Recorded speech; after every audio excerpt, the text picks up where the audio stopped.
శ్రీమంతుడు తెలుసు. మరి ఈ శ్రీమంతురాలు ఎవరు? శ్రీమంతురాలు అంటే మనకు తెలియకుండా మనకు సాయం చేసేవాళ్ళు. వాళ్ళలో మొదటిగా అమ్మ, సోదరి, ప్రియురాలు, భార్య. అమ్మ సృష్టిలోని ఒక తీయని పాదం. కడుపులో తన్నుతున్న బాధను భరిస్తూ జన్మనిస్తుంది అమ్మ. పుట్టినప్పటి నుంచి మనం ఏడుస్తుంటే ఓదార్పు ఇస్తుంది. మన బాధని తన బాధలాగా పంచుకుంటుంది. మన ఆనందాన్ని ఆనందిస్తుంది. దేవుడు ఎక్కడో లేడు, నిన్ను కన్న అమ్మ రూపంలో అనుక్షణం నిన్ను కాపాడుతూ నీ తోడే ఉంటాడు. తన కడుపు మార్చుకొని మరి మన కడుపుకి పెడుతుంది. ఇలా జీవితాంతం తన ప్రేమని పంచుతుంది. సోదరి ఒక చక్కని జ్ఞాపకం, ఒక తీయని గుర్తు. మనతో ఆడుతూ పాడుతూ మనకి సంతోషాన్ని పంచుతుంది. చిన్ని గొడవలు, చిన్ని చాడీలతో పాటు మనకి సపోర్ట్ ఇస్తూ మనతో ఒక ఎంకరేజ్మెంట్ ఇస్తుంది.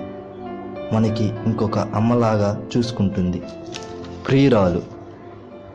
ప్రియురాలు అంటే ఒకే కూల్ డ్రింక్లో 2 స్ట్రాలు వేసుకుని సినిమాలకి పార్కులకి తిరుగుతూ ఉండేది కాదు. మనలో మనకే తెలియని ఒక జ్ఞాపకం.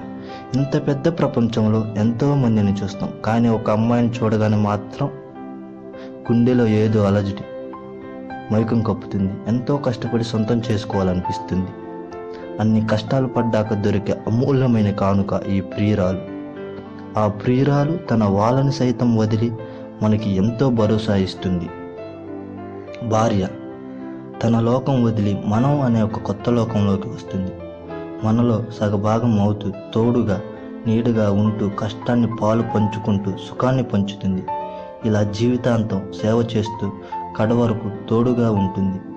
ఇలా మహిళలు ఇన్ని రకాలుగా మనకి చాలా ఇచ్చారు.